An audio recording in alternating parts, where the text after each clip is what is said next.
नेहा बजाज आप सभी का बहुत बहुत स्वागत करती हूँ।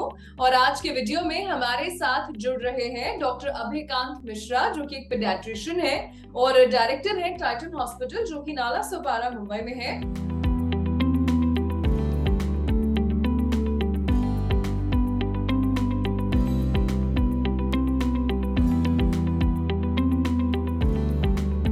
डॉक्टर मिश्रा, आपका बहुत बहुत स्वागत है।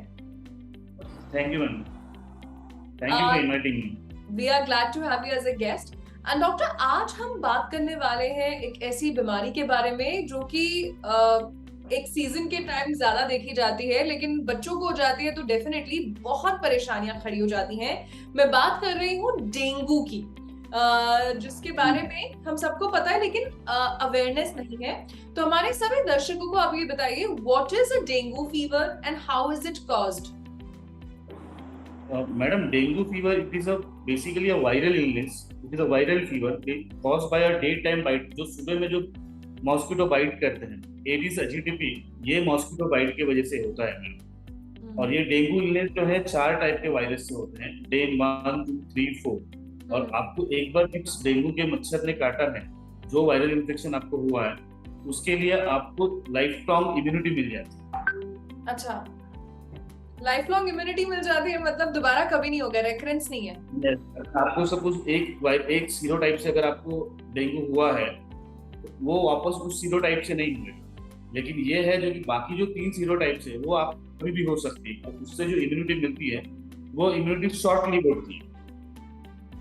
इसके लिए बाद में दूसरे सीरोटाइप से आपको हो सकता है मैडम। ओके, सो बेसिकली मच्छर के काटने से होता है, जैसे आपने बताया। और अगर एक बार होता है तो उस टाइप का डेंगू फीवर दोबारा नहीं होगा, दूसरे टाइप का होगा, यही सर? यस मैम, बिल्कुल। अच्छा, सर कौन से सीजन में सबसे ज्यादा आपके पास डेंगू के पेशेंट्स आते हैं? क्या सिर्फ बारिशों के महीने में ही आते हैं या साल के 12 महीने डेंगू? मैडम, ये बारिश में, और जब बारिश खत्म होने जस्ट विंटर चालू होता है, उस दौरान जो सितंबर अक्टूबर तक ये डेंगू के पेशेंट ज्यादा रहते हैं। ओके, अच्छा सर, आपके पास जब पेशेंट्स आते हैं वो कौन से शुरुआती सिम्टम्स या लक्षण है? जब छोटे बच्चे आते हैं जिनको डेंगू होता है, तो कौन से जो लक्षण है वो आप बताना चाहें अगर सबको? मैडम, डेंगू का सबसे पहला लक्षण है हाई ग्रेड फीवर। 103 104 तक बुखार जाता है बच्चों को, ठंडी बच के बुखार आती है बच्चों को, और सीवियर पेन होता है, हमारा पूरा शरीर दुखता है, आंखें दुखती है हमारी, उल्टियां होती है, हमारे शरीर पे लाल लाल चकत्ते आते हैं, रैश हो जाते हैं, जिसको अगर आप दबाएंगे हाथों से तो ब्लांच होती है, डिसअपीयर होती है, फिर वापस रीअपीयर होती है। रैशेस हो जाते हैं, ये कह रहे हैं आप? यस यस मैडम, लाल रैशेस दाने जैसे होती हैं, जिसको अगर आप हाथ से दबाएंगे तो वो डिसअपीयर होके वापस से रीअपीयर होती है, उसको ब्लांचेबल रैश बोलते हैं। अच्छा, ये लक्षण है डेंगू के। ओके, एंड सर एक नॉर्मल वायरल फीवर में भी बुखार होता ही होता है, सो कितने दिन का लंबा बुखार हम सोचे कि ये डेंगू हो सकता है? मैडम, नॉर्मल जो वायरल फीवर रहता है उसके अंदर इंटरफेब्राइल पीरियड, मतलब जब बुखार उतरने के बाद का जो समय है उसमें आपका बच्चा एक्टिव रहेगा। पर डेंगू फीवर के अंदर इंटरफेब्राइल पीरियड में भी बच्चा वीक रहता है, बेड पे ही पड़ा रहेगा, एक्टिविटी नहीं रहेगी, बच्चे खाना कम खाएगा, तो कम करेगा। डेंगू के लिए कौन से टेस्ट रिक्वायर्ड होते हैं? कौन सा टेस्ट कंफर्म करता है कि बच्चे को डेंगू हो गया है? पहले सीबीसी करके देखते हैं, कंप्लीट ब्लड काउंट, जिसको हम कंप्लीट ब्लड काउंट बताते हैं हमको। उसके अंदर जो है पैरामीटर्स आते हैं आपके डब्ल्यूबीसी।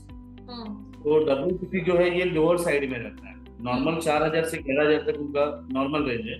और जब आप डेंगू सस्पेक्ट करेंगे मैडम, वो 4000 के नीचे आता है। और प्लेटलेट काउंट जो है आपके, वो 1.5 लाख से 4.5 लाख तक का नॉर्मल काउंट है, तो वो भी आपका कम हो जाता है। मतलब सब डब्ल्यूबीसी और प्लेटलेट दोनों भी लोअर साइड में आते हैं। और ये जैसे जैसे बीमारी आपकी प्रोग्रेस होती जाती है, तो ये बीमारी तीन फेज में जाती है। पहला तो रहता है फेब्राइल फेज, मतलब 4 दिन तक फीवर रहेगा आपको, हाई ग्रेड फीवर रहेगा। उसके बाद 3 दिन का जो पीरियड आता है उसको हम बोलते हैं कि लीकिंग फेज बोलते हैं।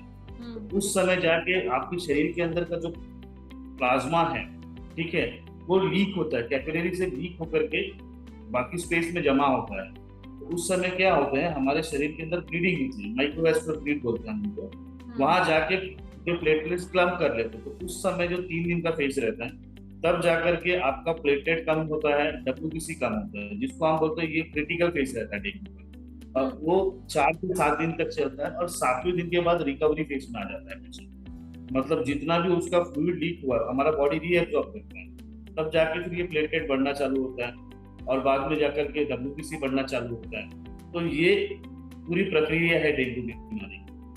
अच्छा, एंड सर क्या हर डेंगू के मरीज को हॉस्पिटलाइजेशन की जरूरत पड़ती ही पड़ती है? Is hospitalisation mandate? Actually dengue जो है घर पे रह के भी ठीक हो सकता है, बस एक है हमको एडिक्वेट हाइड्रेशन मेंटेन करना पड़ता है, ज्यादा पानी पीना पड़ता है।